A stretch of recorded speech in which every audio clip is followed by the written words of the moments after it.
What's the crack? You're watching Lab TV. We're all class. It's just a journey to the Y. And here we are now. And Fortune is going to ask me questions. Yeah, it's me interviewing you. Yeah. Let's do it.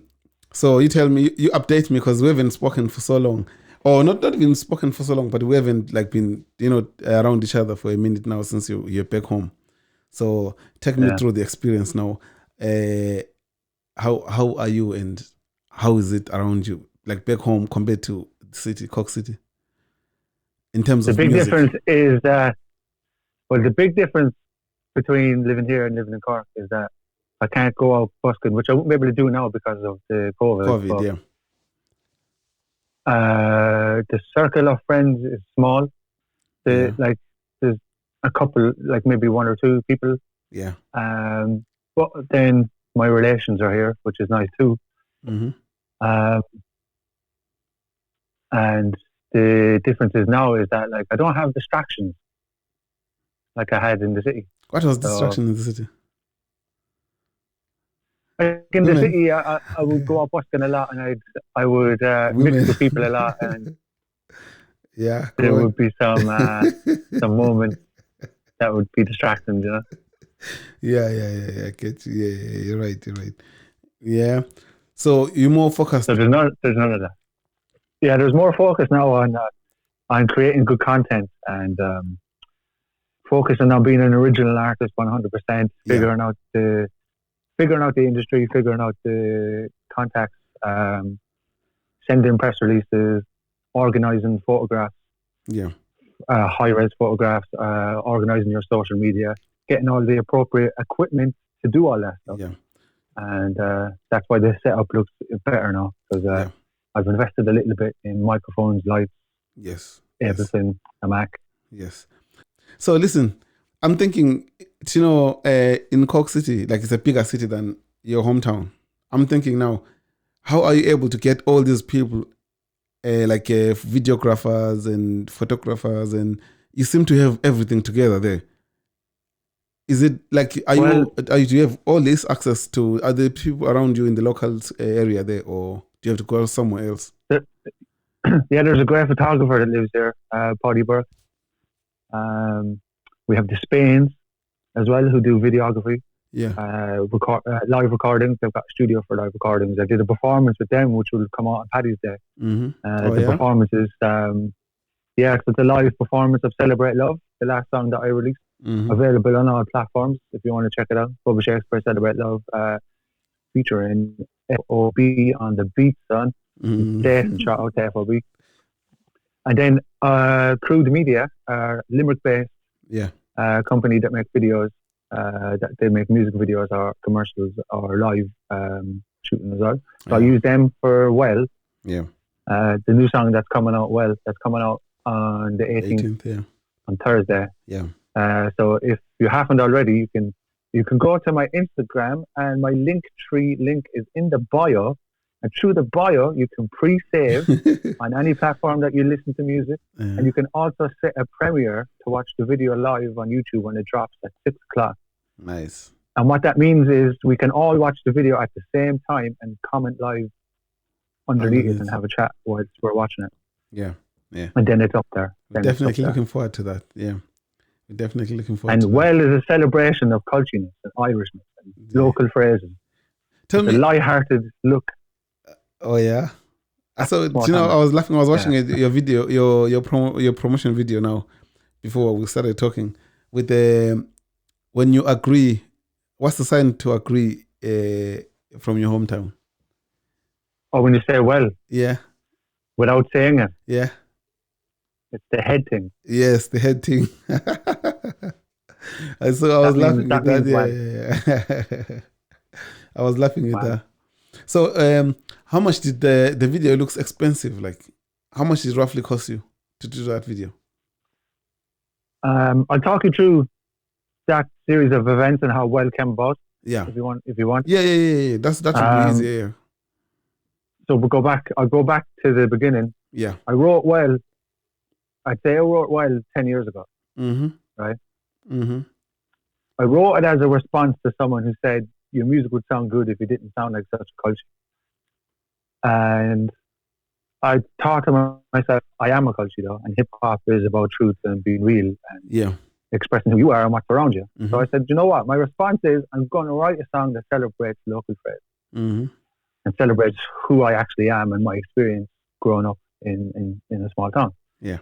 And I wrote I wrote a version of it. I made the beat myself, recorded a version of it, and then I sent it to Gary McCarthy at GMC, and he gave me some feedback. And the feedback then, he told me add in another verse and arrange it such a way. Yeah. So I did that. Then, as people know, because I documented it, I went through my whole addiction phase. And glad to say that doesn't exist anymore, thank God. Yeah. So now, let's cut to 10 years later when that song was just on my laptop. And that was it. Yeah. I was like forever thinking, what should I do with it? And then a competition popped up, Song for Nenagh. The Tipperary Council, the council, and the Nenagh 800 were celebrating 800 years of Nenagh. Really? And they ran a competition. So they ran a competition with the Nenagh Arts Centre to find a song for Nenagh, and the prize was you could record it in the studio. And then when you release it, they would help you with the press. So that's fine.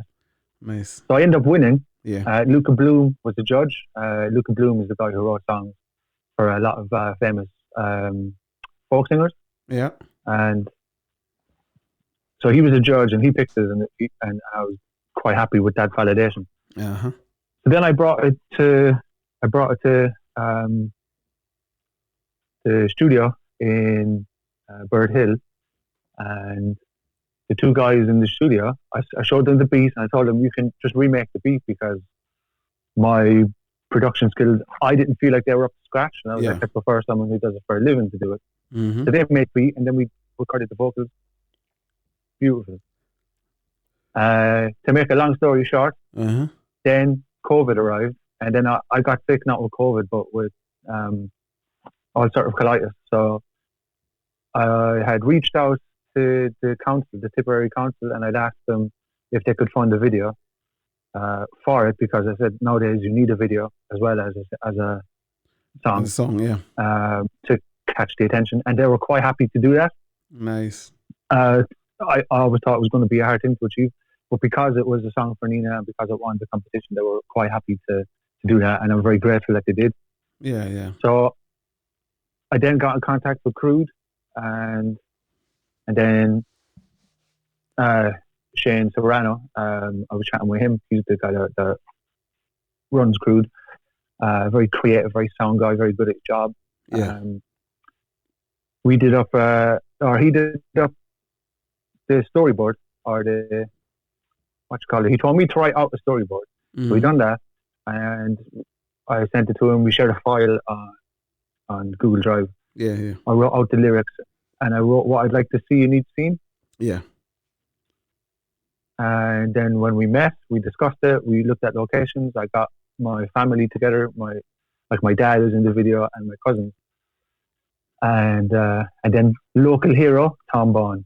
Shout out to Tom Bond. Shout out to my cousins too. Yeah. Coach Morris on Instagram for all your fitness needs. Coach Morris on Instagram. Tommy O'Connell on Instagram, and Queelan Conroy and Tom Bond. Yeah.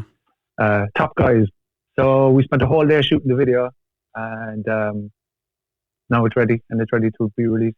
And how is the excitement?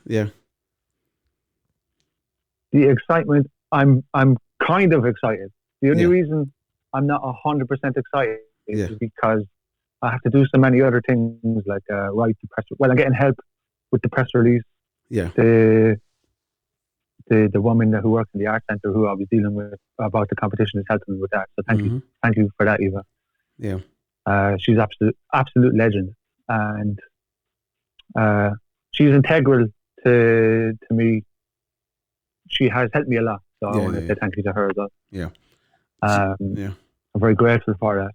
Awesome. And the kind of where the stress comes from is the fact that I have to send out a lot of press releases, and I'm just a novice at it. I know, and so the feedback, I never know if I'm doing it right. I'm dyslexic as well, so making sure everything is spelled correctly can be a bit of a headache. Yeah. And at the moment now, I'm currently organising getting high-res photographs and stuff. So Nice. There's something new to learn every day. 100%. Yeah. And everyone starts that way anyway until they figured it out. Like, you keep trying and failing, and or making mistakes, and you learn next time, and until you make it right. You know what I mean? Yeah, you're the first one in your own lane. So no, I feel like what I feel like is that I've decided that's it. I'm going to go for it now, and I've decided to learn a load of different things all at the same time. So I'm a little bit overwhelmed at times. Yeah. Whilst I enjoy being busy now, because beforehand I wasn't, and I'm kind of like living the opposite to what I used to live. Yeah. Do you know why I asked you? The reason why I asked you how you're feeling about like the excitement for the drop, you know, it's because last time I can't remember who we're interviewing, and you said when you dropped your first album, you thought, damn, when it drops, it's just gonna blow up, and I'm gonna be this, I'm gonna do that, and it dropped, and there was a bit of attention, and everything died down, and you were like, oh, damn, you know, you feel like shit, you know what I mean? So that's why I'm asking now, like with that experience before and now going back into this, how are you feeling now? Like, will that break you down again, or will that, like, this is now a motivation? You're now in a different level of thinking. Like, it happens. I just have to keep going. Good question. I like that question. A different level of thinking now. Yeah. Because you need a strategy for every step, is what I've learned. Yeah. You need to have a release strategy, mm-hmm. and then you need to have an after you release strategy. So it doesn't finish. Yes. Like, yeah. Celebrate Love. Yeah. I released a month ago, I think. Yeah. But I'm still sending emails, and I'm still trying to get people's attention. Yes. So it doesn't finish. Yeah. So if anyone out there, like, if you release something and then nothing happens after that, it's not because you're not good. It's just because you need a strategy for that as well. Yeah, and sometimes it's the timing. Yeah. So because I remember, is it Panda or something? That song Panda, it was around online for a year before it blew up, and the guy said he kept posting it. Designer, he kept posting it like on his Instagram and stuff until it caught up, you know, for a year. So I think that's a good idea. Like what you're saying to me, that it's no longer a ending, a process. It's forever ending. It just you have to keep going. Yeah. So that's good. That means you're in a different space now. Yeah, you have learned a lot. Well, what I'm focused on, sorry to cut you off, but what I'm focused on is being consistent with content on all the platforms that I can be. Yeah. You know, like I started a TikTok, mm-hmm. Which I wasn't really into it at the start, but then once I got into it and understood how to use it, I was like, Jesus, this is actually a great tool. Yeah. Actually, class. It's actually quite fun, like. Mm-hmm. So I'm focused on making duet TikToks where I rap to other people's beats, or I've been seeing maybe you some singing. funny stuff here and there. Yeah, I've seen you singing and doing some funny stuff as well on TikTok. You might need to teach me too. So, it's actually not that hard when you look at it. Yeah, you seem to be having fun. Yeah, it's actually good crack. Like, it's like at the moment I've got a small follow, just about 170 followers on it. Yeah. But not much engagement. That could get you down. Yeah. But what's the point in letting it get you down? All you can do is just keep stuff out there. Something will kick off. Going. Yeah. Oh, that's cool. So after you drop this song, are you? Or anyway, there's the COVID still going on. Are you looking forward to start going back to gigging and stuff? 100%. I'm actually looking forward to going back busking as well. Yeah. I just figured out a way that you can, like sometimes when you're busking, people will say, "I have no change." Yeah. Well, with PayPal, right? You can download a QR code where they can actually PayPal you. Really? That's a smart move. No, that's a smart move. I'm going to use that just for the crack. Yeah. Tell me, why wouldn't they allow buskers now? Because you're outside. What's that? The people that are busking, why wouldn't they allow them now to go on the streets? They're outside. They're already outside.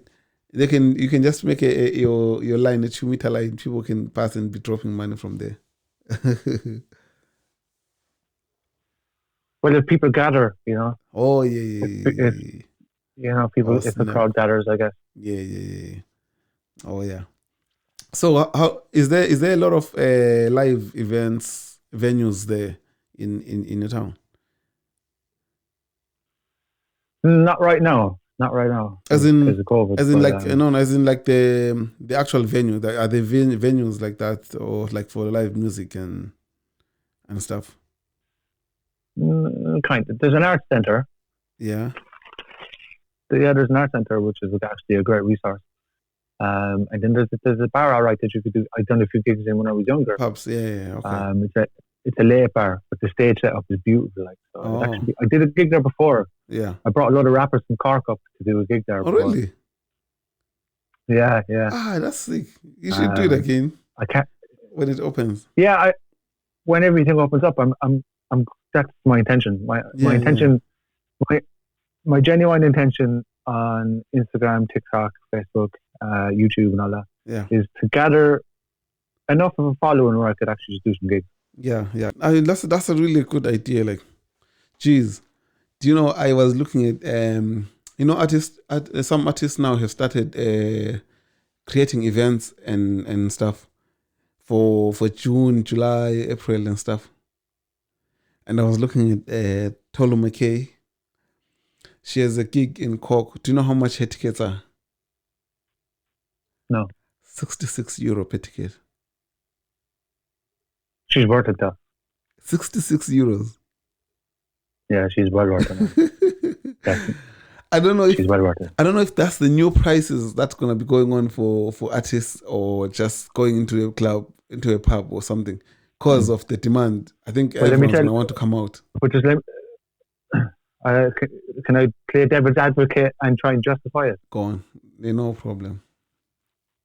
From my own experience right now, as an original artist, it's quite expensive to be an artist. 100%. It's quite expensive because you genuinely have to pay for everything before any revenue comes to you. Like, yeah. So for her to do a gig, first of all, she had to pay for all the songs to be recorded and mixed and mastered, and the videos. Yeah. And then she had to band as well, and she may have to rent the room. Yeah. So that's my understanding of it so far. So usually these things aren't people trying to rip people off, and they're just trying to make their living. No. I wasn't saying she's trying to rip people off or anything, but I was saying, like, is it maybe the demand of the nightlife when everything opens back up? I think, like, maybe a lot of people are gonna want to go out. It's gonna be crowded all over the place. So I think it's gonna be the new way, like, to try and minimize the amount of people going into venues. Do you know what I mean? So, because that's high demand. Oh, you think so? It's like how stock markets work. Do you know what I mean? With the demand, that's higher the shares go, the stocks go, because of the demand. So I think when everything opens back, prices to go to the club are gonna be off the roof, because everyone's gonna want to go out.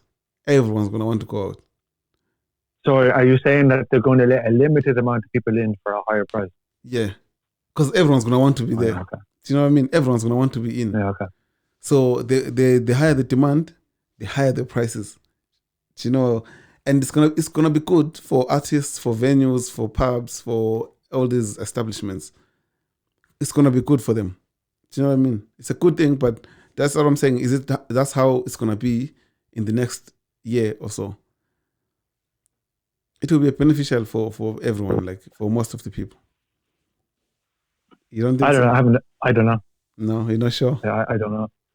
I haven't been looking at it. My head has been looking at figuring out technology right now. Yeah. So what are you teaching yourself these days? I'm getting back into making beats again, so I'm just learning Ableton. Yeah. But just like I was telling you before we started recording, I bought a Mac that isn't compatible with 11, and I spent a day trying to upgrade it. Yeah. So I help from a couple of people, and it was some headache. I ended up having to send it back and buy another one. Yeah. That had the right specs. The old one had the right specs to match 10, but then by the time I got that computer, 11 was out, and I couldn't find 10 anywhere. Yeah. I bought 11 thinking it was compatible, to realize it's not. Couldn't upgrade to High Sierra, and I bought a later version of Mac to realize that it's got UPC port C, and I have to get the adapter. So that's kind of where my head is at right now. I'm learning about the small little things. Yeah. So if anybody needs advice on buying a Mac, come to me, because I've learned in the last couple of days. Yeah. I've also learned how you can send parcels. How you could actually. How you can send what? How you can send parcels with using a courier. Oh yeah. How? It's quite easy. Yeah, I used Fastway. It's pretty easy. Like. Yeah. Well, that appeals to me because I'd like to start selling some merch in the future. Yeah. So to understand how to do that now is interesting as well, because it's all tying into the future vision. Yeah. Jeez, that's a lot going on. Do you know? I always say someone should come up with a replica of Macs and iPhones, a proper replica, like, because Apple is trying to hold everyone into their own space. Most of the stuff is not compatible with them. Like, everything you buy is not going to be the same with the Apple stuff. I was actually in my research of how to upgrade the computer. I came across a load of videos. And, there was one version of Mac of the OS that they released that wasn't compatible with Ableton at all. I can't remember what version it was, but a friend of mine was telling me his friend had up-to-date Mac. Had whatever that was on it. Yeah. Had Ableton, right? Yeah. And when he updated to the next version, everything stopped Ableton working. wasn't compatible. Maybe that's what I did. My After Effects doesn't work. It's fixed now. Yeah. But it's fixed now. Like the reviews that I've gotten about it is that like Macs are great when they work for you because they last a long time. Yeah. But sometimes when there's issues, it can be quite complicated. Oh my God, yeah. My After Effects is not working. It's not compatible. I've downloaded, deleted, and downloaded again. It's telling me it's not supported. I don't know why. What version? What do you have? What computer do you have? Mac. And what version of OS? Now, where do I see that? Where do I see that about this Mac? Okay, let me see. If you press version 10, and it says about. It says version 10. 10 is it 10 point something? 10.14.6.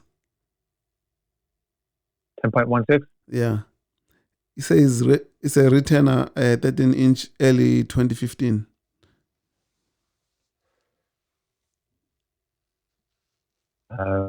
Yeah, you need to update OS. No, you need to update your OS. Yeah. Oh yeah, it gave me an option to update to Big Sur or something, or OS Big Sur. Yeah. But Big Sur is so big, like the file is huge. It says it needs 28 something gigabyte space. Yeah. And I don't even have that much. If you can make that space, right, and if you can upload it or update it to Big Sur or whatever it's called. Yeah. It'll work again. Jesus Christ. Yeah. Because my understanding of updates is that it kind of upgrades certain aspects of the computer. Yeah. And whatever's going on your computer now, the software can't run what needs to be run for it to work. But Big Sur will have that on it, so you can actually run it again. Yeah. I don't know if that's a clear description. Yeah. So are you working on a new album or what after this? What my idea was to just work on song after song after song. Yeah. Just really figure out my voice and my sound. Yeah. because everything I've released so far is kind of different. Mm-hmm. And I've kind of been writing. I've been writing, but I'm working on my sound, and I'm trying to get better with what would you say, like everything. I'm trying to get better at everything, essentially. Yeah. So, like, to cut a long story short, yes, I am working on stuff, but I'm not sure what it is yet because the vision isn't here. Mm-hmm. I'm just I'm letting it unfold itself. Then I'll start a plan once. When are you starting YouTube? Okay, I'm starting the YouTube once I have everything up and running on my computer that I need to. Once maybe in a month, because I need to figure Ableton out again. Yeah. And what one thing are at we a time. If I tried, what's that? What are we gonna see on your YouTube channel? So the idea I have is I'm going to do a video about the guy who conned me about 10 years ago. Still, yeah? You still let him? Yeah, but it's not going to be a victimhood story, and it's not going to be to try and take him down or anything. Yeah. It's just to explain the story. Yeah. And to explain what I learned from it, and the necessity of it in my life as a spiritual lesson. So I'm trying to take a mature look at it. I forgive him. Yeah. I have no hatred in me for him. Yeah. I have sorrow. Oh, yeah.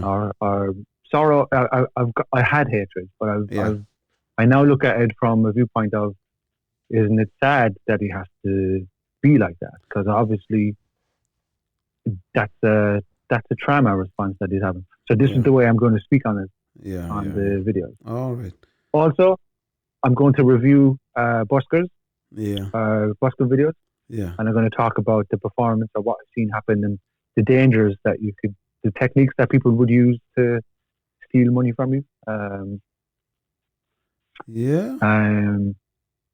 then I'm going to react to some clips that I don't agree with. All right. And just give my take. Cool. That sounds fun. But the intention of it is I just want to offer balanced opinions. Yeah. Essentially. Yeah. All right. That sounds cool. And a bit of crack, a bit of fun. It's not going to just be I know stuff. It's just a bit of fun. I'm also going to, in maybe a month after, I'm going to start streaming on Twitch. Yeah. I'm going to start, because I play poker, I'm going to stream some poker on Twitch. Do you have a room there in your house that you can set up a performance for us? Say again? Do you have a room in your house that you can set up a performance one day and just go live and act like you're in a concert? You're performing on stage and just rock it. Because you're I'm amazing. going to do it here. You are amazing at live performances, so. I'm sure a lot of people want to watch that. Thanks, man. I'll do it here, Yeah. I'll do it here. I'm just learning how to transfer that on-stage personality to the camera. Yeah. Oh, yeah. But you still have it. You still have it. You're natural on the camera as well. You come across natural, you feel comfortable. You look comfortable. I am comfortable, but looking back on some of the stuff, I could tell I was in a low place. Oh, okay. Myself, I can see it in my way, and my breathing and stuff. I could see that I was down, and now that I'm, what would you say, integrated. Now that I know my insecurities and I'm cool with them, and I'm feeling better about who I am, and I'm kind of more certain about who I am and stuff, and I have the confidence now. Just feel like I can be more fun. Yeah. So tell me, what made you cut your beard? Okay, so what made me do that? The reason that I couldn't go to the barber. Yeah. And I tried to do it myself. I tried to trim it, but I messed it up. No and way. I had to shave it off completely. Oh, snap. Yeah, that's how I took off. That's how I cut off my dreadlocks. By accident.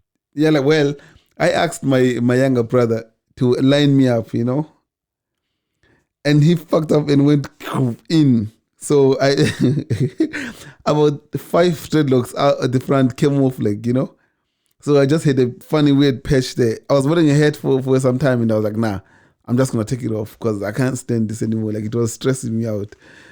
In case someone drops the hat one day, take us, in public, and people will see a big like gap here. So I just cut it off, and after that, I never put it back on.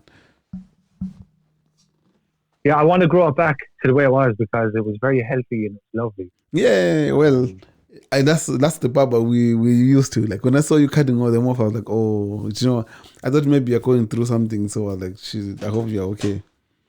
But if that well, was what was happening as well, though, was the nature of my illness. My hair was weak. Okay.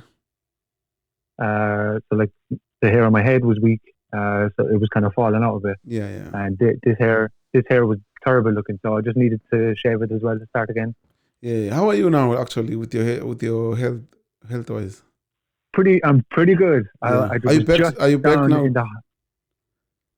Yeah, I was in hospital yesterday. I had an appointment with a specialist, and I got very good news. So. Oh yeah. Very good news. Yeah, there's only a small part of me that's infected, and all I need to do is take tablets. Oh, that's 2 tablets a day. That's brilliant. Like, that's it. Like, obviously, I'm cleaning up my diet as well, and I'm drinking more water and stuff, and helping out my immune system and drinking the appropriate or eating the appropriate foods. Yeah. I won't lie, I was a bit scared because I was like, is a colostomy bag in my future? Am I going to have to get my colon taken out? Yeah. And I was afraid of another flare coming as well because it's really a brutal experience. Yeah. So I had to get a colonoscopy, and I was afraid of what they'd find as well. Of course, that's a natural fear. I know. But I met with the doctor yesterday, and he was very happy and very upbeat about my results. Yeah. And, that's cool, man. So, I was kind of celebrating yesterday. I was like, oh my God, I'm actually very happy. Yeah. I can imagine. Jeez. It must I have been a big scare. I even feel a small difference today. Like, I feel more secure. Yeah. And happier. Yeah. Because when, without waffling, when you're self-aware and you're conscious of how you are, from my own experience, I personally feel attracted to things that are good for me, right? Mm-hmm. But because of the illness, I felt like, sure, I can't do that because I'm ill. It was a blockage. Whereas now I feel like, okay, now I actually can try if I have the right medication, and I can just do all the things that are good for me now, and feel happy about it as well, and safe. Yeah. Oh, that's dope. Okay, so I feel lucky. You feel lucky? I feel lucky. No, that's It's great, man. It's great to see you getting better and going stronger and stronger, and also still at the same time working on yourself and on your music. We should do you know what it all is? It's just the pursuit of happiness and the pursuit of meaning. That's it. That's brilliant. To have an impact and to have a meaning. That's it. That's brilliant. I'm gonna use what you always say before we go. Do you want to say anything? No, I want to say loads of stuff. What do I want to say? What is the message? So the message is, if you are enjoying your life right now, fair play. If you are not enjoying your life and you're struggling with your mental health, that's fine. You're okay. You're exactly where you need to be. The universe is always working with you, or life, or God, or whatever you interpret it as, is always working with you and for you. But you just need to understand how. You got to ask the question: how is it working for me, and why? Yeah. Because it throws tribulations and trials at us to help us grow. Yeah.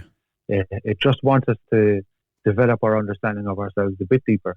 And if you can face those things, if you are in a place right now where you're down and out, it's just asking you to learn something about yourself. It's essentially I want to shorten this because I've gone forever.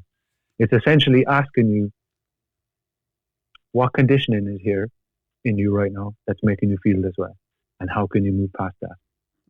So I urge you, ask yourself those questions. What is this trying to teach me? How is it working for me? And is there a perspective that I can find to help me have the strength to face and move past? Because you fucking can. We're all class. It's just a journey to the world. Later. Peace. Peace, love. That was Bubba Shakespeare, everyone. Yurt. Yurt. What does yurt mean? Yurt. Yeah. It's like yes or come on. Do you know what you need? You really need merchandise. So you need merch with all your sayings. I think that's the plan. I think that's a really, really big thing. That's the plan. Yeah. We are all class. It's just a journey to the boy. That's going on our t-shirt. Yeah. Yurt cuz is going on our t-shirt. Yeah. Your class. I'm class. All class. That. Yeah. Class. Yeah. All of that is 100%. It's really good. It's really, really I'm sure people like them. Like they like those as well.